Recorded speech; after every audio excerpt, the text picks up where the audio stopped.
A paisagem cultural revela a interação do ser humano com o meio natural e nos traz uma nova perspectiva de patrimônio. O cultivo de plantas medicinais e aromáticas nos jardins domésticos constitui um exemplo de paisagem cultural. Esses jardins são espaços reveladores dos modos de viver e conceber a vida, entrelaçando aspectos naturais e culturais, materiais e imateriais. O processo de imprimir na paisagem a marca de uma cultura é o próprio processo de transmitir essa cultura de um indivíduo a outro, de uma geração a outra. Neste vídeo, passaremos pelas diversas dimensões dessa paisagem que encontramos em jardins domésticos da Grande Florianópolis. Olha, as plantas, principalmente as medicinais, eu tenho uma formação muito boa em plantas com a minha mãe. Minha mãe sempre teve plantas medicinais em casa e a partir disso que eu comecei a aprender a usar muitas plantas como chá no dia a dia e para as enfermidades também, né? A minha mãe era muito do chá de alho. Quando eu era pequena, dei tosse comprida e disse que eu fiquei amarelinha e tossia, e a mãe começou a dar chá de alho. Aí meus tios diziam, essa mulher vai matar essa guria. Foi que me salvou o chá de alho. Principalmente a minha avó, né? A minha avó que cuidava disso. E eles diziam que dava remédio, fazia o remédio com aquilo, e eu com aquilo botei na cabeça, fui continuando o ritmo deles. Eu acho que tem uma coisa de história de vida também, né? Claro, né? A minha mãe sempre gostou de plantas medicinais, então eu sempre aprendi muito com ela, morava em casa. E aí isso tudo atiçava a minha curiosidade, né? Eu, como estava na roça, conhecia aquelas plantas, olhava os insetos que estavam polinizando aquelas plantas ali, e sempre curioso, estava sempre cheirando na roça, a gente não tinha nada que fazer, cheirava, comia as frutinhas, que tinha aquelas frutinhas silvestres, e aí comecei a trazer para casa e plantar. Por exemplo, eu vejo a minha mãe plantar em casa e é aquela planta que eu vou ter como referência também para, de repente, montar o meu jardim. Porque a população em geral, que são os filhos dessas mães que vocês ouviram, e que no lugar da conversa tinha uma televisão, então aquela passagem de conhecimento, aquela tradição oral que tinha de passagem de conhecimento se perdeu. Então hoje tu aprende não com a voz da mãe, com a voz da televisão. E aí fica um pouco a preocupação, porque o conhecimento tradicional ele está ligado à prática, né? Então ele está ligado ao cultivo, à troca de informações entre as pessoas dentro da comunidade. E uma coisa que eu acho interessante é isso, que a pessoa, por exemplo, pode ter em casa o seu hortinho, né? Pouquinhas plantas medicinais, mas vai ter aquelas que ela mais necessita.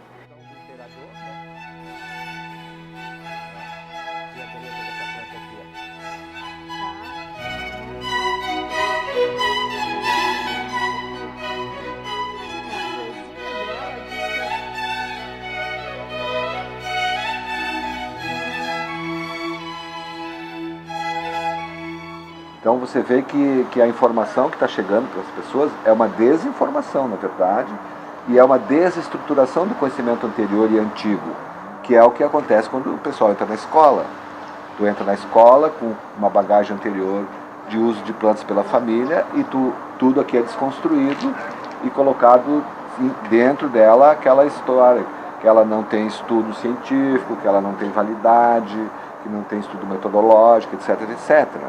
É uma questão de conhecimento popular, na verdade, as plantas medicinais. Eu acho que não há necessidade de tanta burocracia para uma coisa que vem há anos. A gente pesquisa um livro de plantas medicinais do Lorenzi, que você vê, tem um pouco do histórico ali. O conhecimento vem de muito tempo atrás. E daí, sei lá, vem a lei, vem a regularização que não deixa você usar aquela planta, mas é uma coisa que já é utilizada há muito tempo. Eu acho que a gente tem que pensar o seguinte, né? Não é porque uma planta ela não é estudada de acordo com a metodologia científica que ela não funciona. A gente tem que pensar que o uso de plantas medicinais, o indício dele data aproximadamente 50 mil anos atrás. 60. Quer dizer, irresponsável até dizer que algo não funciona quando ele é usado há tanto tempo, né? Então, quando as pessoas começarem a buscar só pela compra, né, as relações mudam também. Então daqui a pouco é um conhecimento que só vai existir daquelas plantas que estão disponíveis no mercado. Então não tem explicação do porquê que não, mas a gente sabe do porquê que eles não querem ensinar a planta. Porque a planta, ela fornece ao indivíduo uma chance de ele não necessitar de dinheiro para se tratar. Só que ultimamente o pessoal tem utilizado material sintético para fazer os medicamentos. Então por que você vai cair no material sintético se você tem o produto natural, né? Então a gente tem que pensar nisso também. A ciência não é tudo e a televisão desinforma. E há décadas nós todos fomos ensinados a confiar a nossa saúde no médico. Então a autoridade do médico, que como César falou, não é isenta, não é neutra, acaba nos guiando e a gente acaba não dando tanta importância para outros conhecimentos que são muito importantes, inclusive o autoconhecimento. E também tem a coisa da gente ficar assim responsável pelo nosso restabelecimento, pela nossa cura, ficar responsável pela nossa saúde, né? Vai ficar delegando ao médico, né? Colocando o médico como o curador. Não, eu preciso de ajuda, eu preciso de dicas, de indicações, mas eu tenho condições também de cuidar de mim. Então, ao invés de eu ter que comprar um recurso, eu ter que ir atrás de alguma forma, não, ele está ali, né? Então eu conheço, sei o que eu preciso usar, de que forma que faz bem para a minha saúde, eu vou buscar isso para mim, né? E eu acho que isso é muito importante, não se perder, né? Isso eu acho que é uma coisa que os quintais podem, né? Trabalhar com quintais pode trazer isso. Hoje ninguém tem mais, ninguém gosta mais de plantar. Diz que gosta de remédio de farmácia, só de farmácia, só de farmácia. E eu consigo contar só este caso, que plantava, colhia, dava os vizinhos, não vendia. Nunca vendi uma erva para ninguém. Nunca vendi.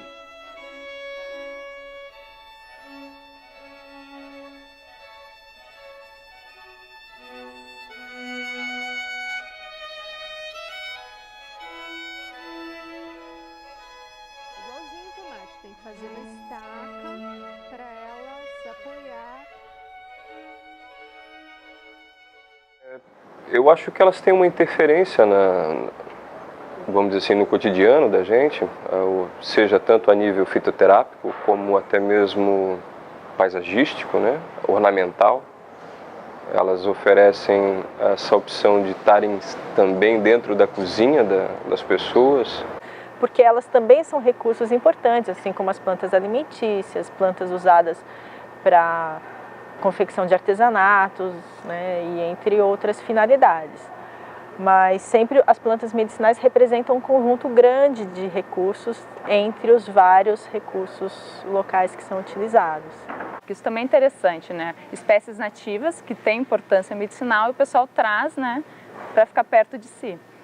Então isso também aumenta a diversidade, né, dentro dos quintais. Porque às vezes também tem plantas que tu traz lá do outro lado do mundo. Nem sempre ela vai repetir as mesmas propriedades e nem sempre ela vai dar tão bem aqui como essas que são nativas na nossa região. Então vale a pena a gente conhecer e usar as plantas da nossa região. E a gente devia ter o paisagismo ecológico também.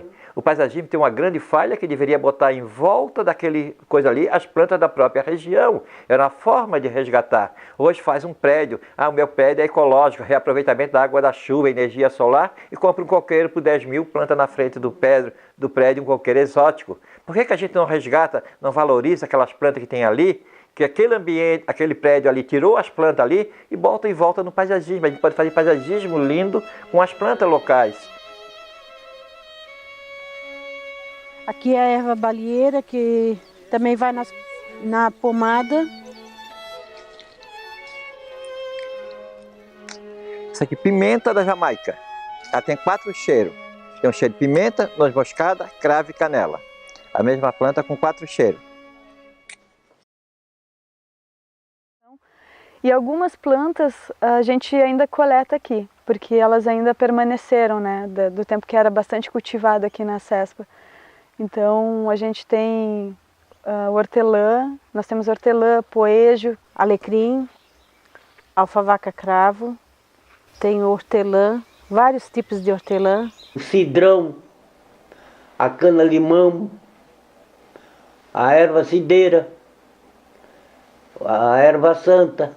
A arruda, o alecrim, o manjericão, o tomilho. Eu acho que as pessoas elas precisam ter as plantas que têm alguma relação com ela. A guaçatonga, a bardana, a calêndula é assim mais usada. O cidrão, a erva cidreira, seria muito interessante a pessoa sempre ter próximo de casa. Tem o sabugueiro, tem a cana do brejo, tem a favaca tem 4 tipos. Cada família tem a sua morbidade específica, né? Então tem uma família que a dor de cabeça é a coisa mais presente na família. Então eles provavelmente vão ter o quê? A milfolhas, a marcela, né, que são plantas usadas para isso. Melissa, erva cidreira, hortelã, alfavaca, os temperos, né, manjericão, orégano, salsinha, cebolinha. Poejo é muito bom, o guaco.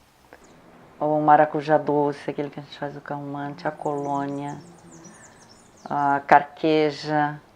Eu recomendaria a diversificação, pensando não pelos princípios ativos das plantas, mas porque às vezes a gente tem muitas espécies nativas que são usadas medicinalmente, mas elas são pouco conhecidas, são pouco cultivadas. Sempre fazer um inventário de que tem perto da casa da gente e usar aquelas plantas que estão perto da casa da gente.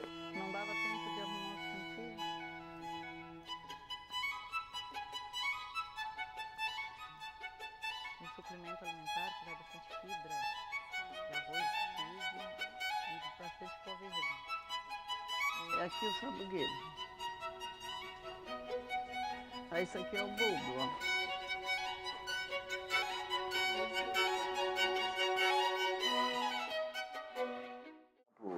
Por que nós trabalhamos com a Renata, que é uma professora de história?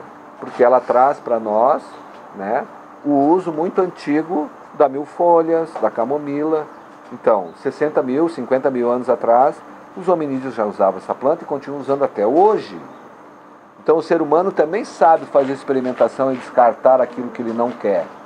Por exemplo, se o alecrim já não gosta de muito molhado, né? E hortelã já gosta mais assim úmido. Então, a gente tem que procurar os lugares conforme a planta. E eu vou trocando de lugar, eu faço experiência e vou trocando de lugar. Se a planta não dá aqui, eu coloco no outro espaço. Planta também tem muito isso, né? Às vezes você planta num lugar, ela não está bem, aí tem que ficar mudando de lugar até encontrar um que ela goste. Por intuição, eu sei as minhas plantas aqui, de vez em quando eu estou mudando uma para um lado para o outro, que a vizinha não gostou dela. E tem razão, a vizinha não gostou dela, tem que tirar ela dali. Não plantar e deixar. Ficar olhando ela, qual é o inseto que vai polinizar, se tem algum bichinho ali ou não, cheirar ela e ver ela. Mas tu tens que conhecer bem do que estás plantando, assim.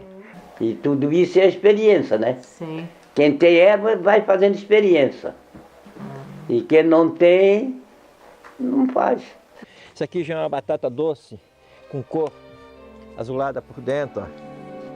Eu vou plantando tudo assim, ó. Então tudo aqui nesse pedacinho aqui.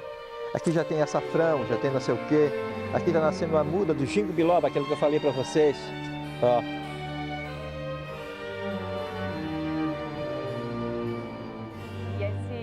E eu acho interessante perceber isso, que as plantas às vezes não é só o princípio ativo que ela tem, mas elas têm às vezes como umas questões mágicas, né, por trás, né, que culturalmente elas fazem sentido e é importante ter em casa. Que nem Comigo Ninguém Pode também, a questão de se ter a espada de São Jorge, então são muitas plantas que têm esses poderes diferentes, né.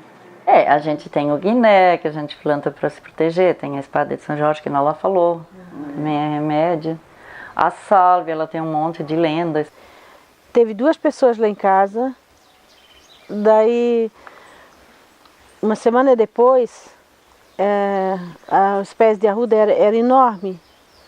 Eles foram amarelando e em uma semana eles acabaram morrendo.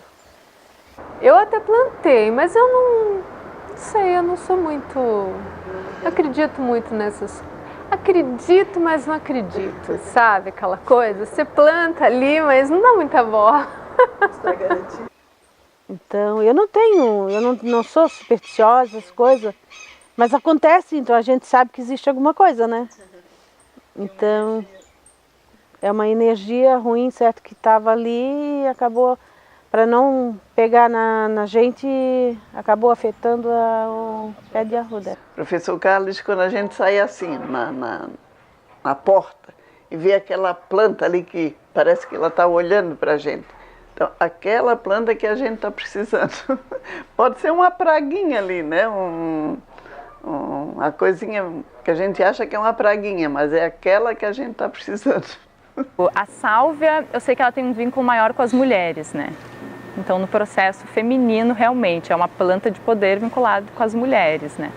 Então, tem uma história que diz que a sálvia é uma planta até difícil de se cultivar, né? Que ela só dá em casa de mulher forte, né? O alecrim, eu poderia contar história linda para vocês, mas só quero dizer uma coisa para vocês. Ele só nasce bonito na casa das pessoas que são justas. Quem não é justo nunca vai ter um alecrim bonito em casa. O alecrim é um amuleto. Vai fazer uma coisa, quer que dá certo, quer que tenha sucesso, segura ele no bolso e usa como amuleto. Vê que as noivas, quando casavam antigamente, penduravam um galinho de alecrim no véu da noiva, para aquele casamento ser eterno, para não terminar aquele casamento. Eu fiz isso com a minha mulher quando eu casei, estou casada há 37 anos, hoje quero deixar ela, não consigo mais. Hoje ainda eu li assim que para você dormir bem, não ter aqueles sonhos ruins que a gente não quer ter, é só colocar um raminho de alecrim embaixo do travesseiro. Então a planta tem um monte de magias. A minha avó sempre dizia que as ervas de noite tinham a hora de descansar. E esta hora a gente não sabia. Chegava perto do bordo, vinha de família essa simpatia, né? E o bordo, eu venho te pedir-te uma folha para esta dor que eu estou sentindo. Fazia um chazinho ali, parece que era, sim, na minha simpatia parecia que dava certo. Então quando a gente vai colher esse remédio, a gente pede licença a uma planta. Quando a gente vai plantar a sementinha também, a gente se puder fazer reiki, botar música clássica para a semente escutar a música clássica, se bota a música clássica. Na hora que vai fazer o remédio, a gente benze. Na hora que vai entregar para a pessoa, a gente pede a cura da pessoa. E aí nós temos um remédio poderoso. Até a gente se baseava muito numa frase da Bíblia, né? Que teu alimento, que teu remédio seja teu alimento. Isso aí está na Bíblia. Então a vida da gente é feita de rituais. Quem não faz rituais na vida, a vida perde a graça.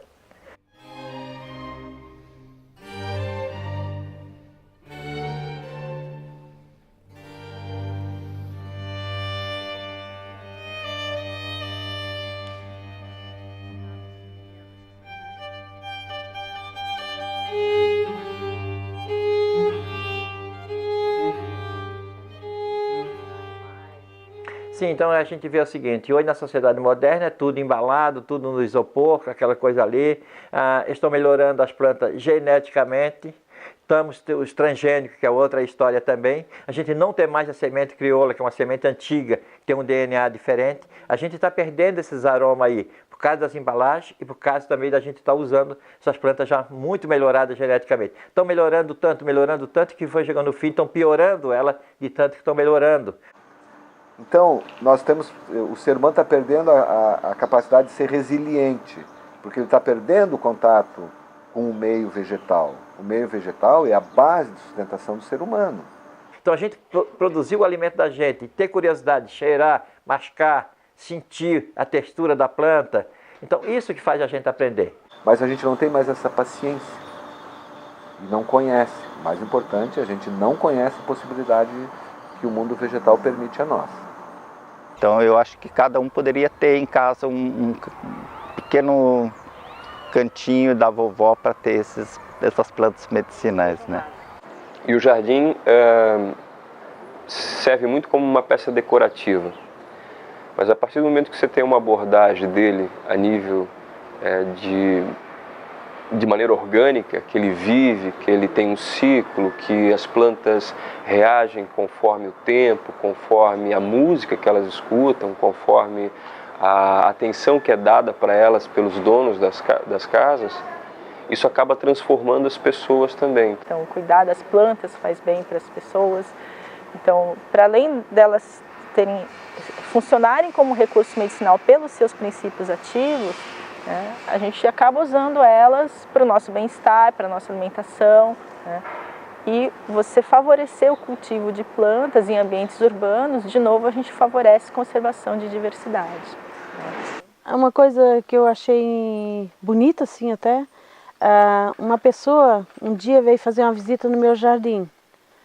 E ela disse que, quando ela foi para casa, depois ela me ligou, ela disse que ela nunca teve uma noite de sono tão boa depois de ter visitado o meu jardim. Então eu disse que se ela precisasse, ele estava à disposição, né? Eu fiquei tão contente com isso, né? Porque eu falo com as plantas, eu planto uma planta ali, eu estou sempre falando. Conversava, só falava sozinho, para mim, com as plantas. Eu falava com as plantas sozinho. Mas, que nem eu te falei no início, o que faz a gente procurar, querer saber mais, ir atrás, é a satisfação, né? É alegria, cuidar das plantas é alegria. A relação das pessoas com seus jardins traz aromas dos saberes ancestrais, do autoconhecimento, da autonomia, da amizade com a natureza e do mundo simbólico, que vão se ramificando de suas casas para a comunidade e florescem em espaços vivos de saúde e cultura, do corpo à cidade.